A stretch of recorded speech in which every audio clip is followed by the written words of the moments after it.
Bonjour les amis et bienvenue aux nouveaux abonnés sur leur chaîne.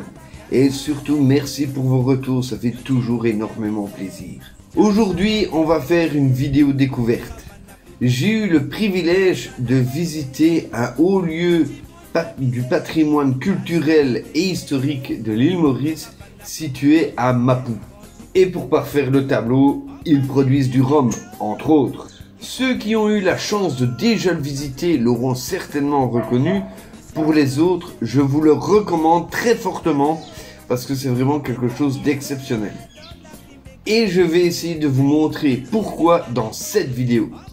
Alors ne perdons pas de temps et allons-y tout de suite car il y a beaucoup de choses intéressantes à voir.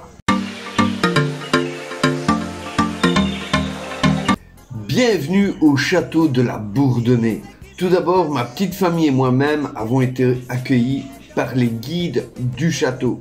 Je vais essayer de ne pas trop m'attarder sur l'aspect historique, mais je ne peux pas ne pas en parler. Petite info, à la base, le domaine de la Bourdonnais était une exploitation agricole de canne à sucre comme les autres, hormis sa dimension tout à fait respectable de 1400 arpents, ce qui fait un petit peu plus de 700 terrains de foot. En 1837, Christian Vier épouse Émilie Bougot du Coudray, une des héritières du domaine. Il rachète alors l'ensemble des parts pour être le seul propriétaire. En 1856, il décide de construire le château qui sera terminé 3 ans plus tard. En 2006, Jacques Vier, architecte de formation, se voit confier la tâche par le conseil d'administration de redonner au château sa splendeur d'antan.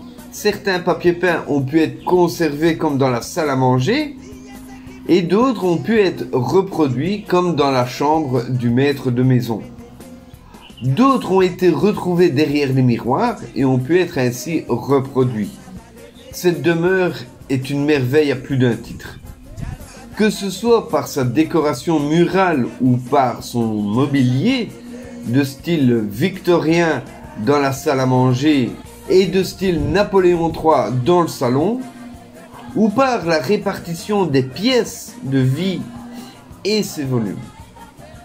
D'ailleurs, petite info, comme la maison était entièrement en bois de teck à la construction, la cuisine a été construite un petit peu à côté de la maison pour éviter tout cas d'incendie.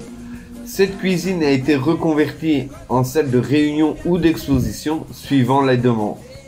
À l'étage, vous pourrez voir un film de 15 minutes sur la restauration de la maison ainsi qu'une dizaine de DVD sur le domaine dans la salle noire. Vous pourrez aussi découvrir plusieurs expositions qui retracent plus en détail l'histoire du domaine et l'histoire de l'éléphant de la plantation, mais aussi celle de la famille Vier.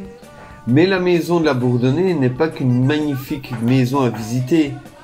Il y a aussi son jardin historique et l'ancien verger du domaine, où vous pourrez contempler des plantes endémiques, une cinquantaine de variétés de manguiers centenaires, ainsi que des plantes à épices, son parc à tortues, où vous ferez la connaissance de Jérémy et Polochon, mais aussi sa distillerie qu'on voit de très loin grâce à sa tour de distillation. Il y a aussi son bar de dégustation, de la production du domaine, que ce soit en rhum, qui ont été primés et reconnus sur l'international, ou de pâtes de fruits, ou encore de jus d'orange, qui personnellement je consomme depuis des années et très sincèrement le goût y est. Et ils sont pas spécialement plus chers qu'un autre. Et vous pouvez tous les goûter, que ce soit les rhums, les pâtes de fruits ou les jus de fruits, mais ils produisent aussi de la marmelade, de la confiture et bien d'autres choses. Toutes les productions agricoles sont cultivées de façon bio. Et vous pouvez les acheter dans la boutique de souvenirs qu'il y a juste à côté du bar de dégustation.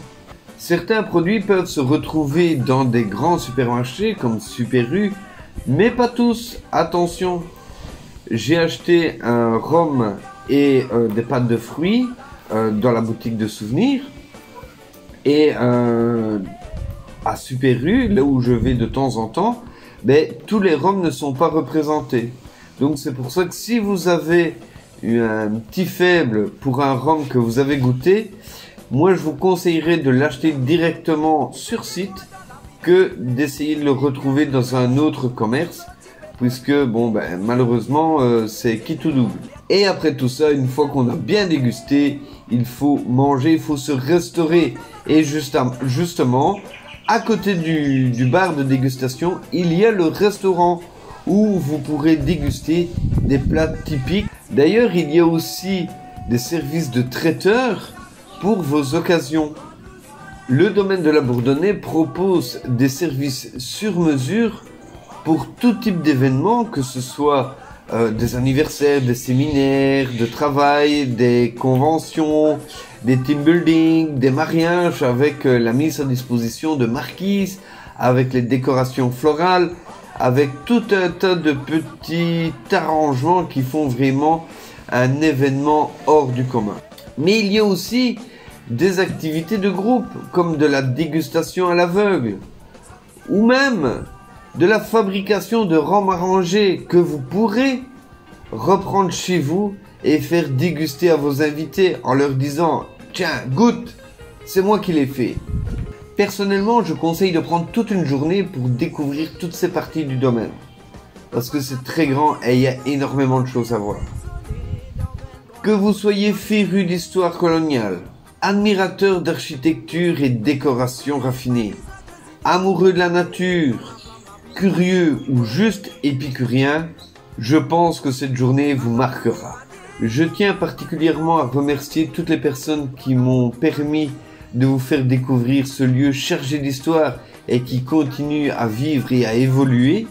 Monsieur Bernard Maurice, avec qui j'espère pouvoir reprendre contact pour pouvoir vous faire découvrir le quartier des Serres.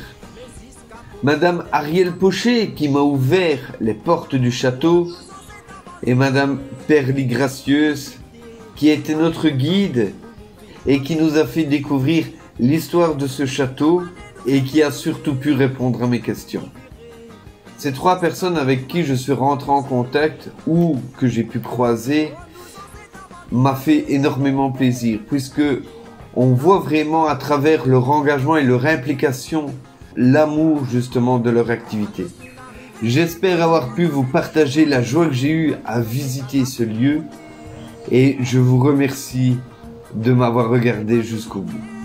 Une excellente journée, je vous dis à bientôt. Ciao, ciao.